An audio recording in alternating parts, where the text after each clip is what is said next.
Hi, Year 12. Here is the warm-up for bivariate data. So the question said, which of the following would be most likely to have a positive correlation? So just to double check, a positive correlation goes up from left to right. The closer they are to each other or next to a line will be closer to 1, and the more spread apart, the closer to 0 they'll be. Pardon me. So a positive correlation means as one variable goes up, so does the other.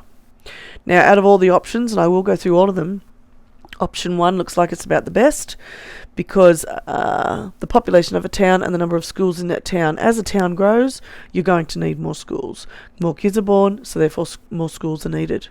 The second option said the price of petrol per litre and the number of litres of petrol sold. Well, you would assume that people won't go and buy petrol, or will try not to, when the price is high. So that one, for example, I would assume would actually go downwards. Option 3 says the hours training for a marathon and the time taken to complete the marathon. Well, you would assume the more that you train, the better you'd get and the faster you'd get. So hopefully it would take less time to complete. So that's also going down, not upwards, from left to right. And option 4 says the number of dogs per household and the number of televisions per household. I don't know about you, but I don't think dogs have got anything to do with the fact that you might have more or less TVs. So that's got no correlation at all. Alright, so number 2 says the graph shows a scatter plot for a set of data. Which of the following is the best approximation for the correlation coefficient of this set of data? So if you look at the diagram, that data looks, dots are all over the place. So it's not close, so it's not close to a line at all, so it's not going to be close to 1. If anything, it's going to be closer to 0. So straight away, the negative 0.9 and the 0.9 are out. Okay, now if you look at the dots in the collection, they kind of look like they're going downwards from left to right, which means it's a negative gradient, so your answer is going to be negative of the 0.3s. Next question. Speed limit outside of school is 40 k's an hour. Year 11 students measured the speed passing over a period of time.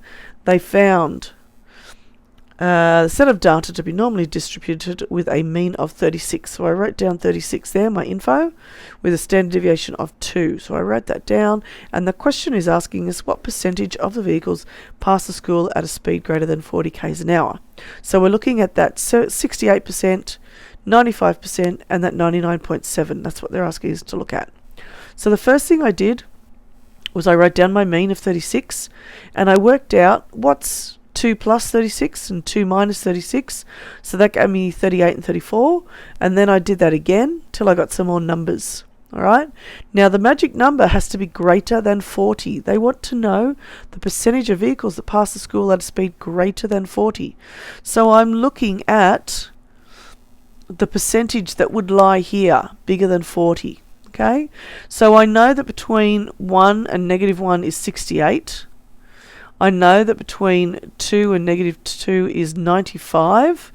So above 95, remember scores go to 100%, must be 100 minus 95.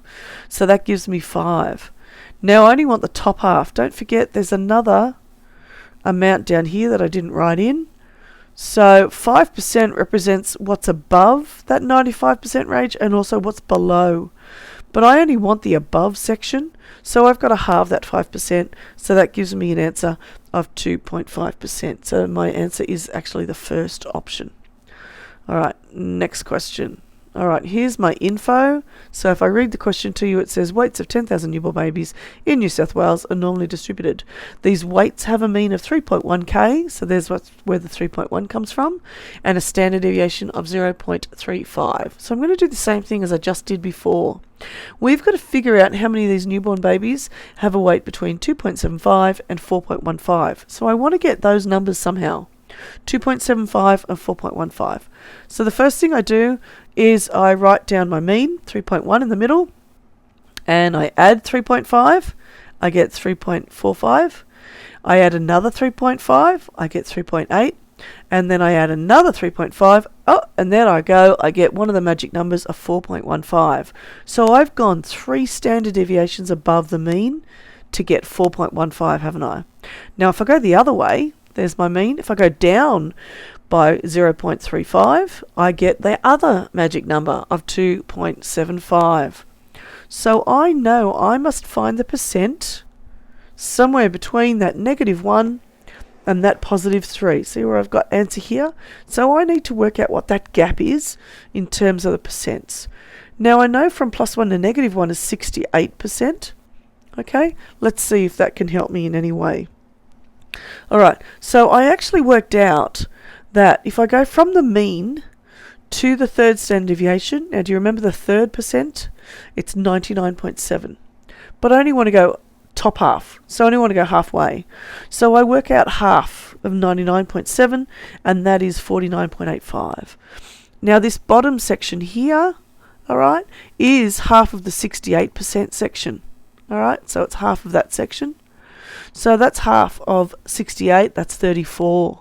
So to figure out my answer here section, I just have to add those two bits together. 34 plus 49.85 gives me 83.85, which I would assume is that fourth option. Not too sure what happened to the answers there. And the last question says, okay, here's some information at the top. Scores in an examination are normally distributed with a mean of 70 and a standard deviation of 6. Michael received a score on the examination between the lower and upper quartile of the scores. Which shaded region most accurately represents where Michael's scores lie? Well, the first thing I need to know is lower quartile stands for the 25% mark and upper quartile stands for the 75% mark, okay? So the first thing I did was I drew my little lovely thing here. Now they'd already put the numbers down the bottom for me, so that was nice. I didn't have to work that out myself. But you could have just added on 6 and subtracted 6 if you wanted. Alright, now I know, for example, if I look at part B, or question or option B, one standard deviation above and below is that 68% range, isn't it? So that means from 50%, because the middle is always 50%, 50% up by 34% is 87%. And then 50% down by 34% is 16%. Now, that's nowhere near my 25 to 75, is it? So it's definitely not option B. Okay, because that's already too big. So option C, going even wider, that's going to be even more too big. And D is only from the 50% upside, so that's definitely not between 25% and 75. So my only option really is to go with the shorter or the squishier shaded section, which is in A. So A is probably getting a little bit closer to 25 to 75%. So A is the correct answer. Thanks, you 12.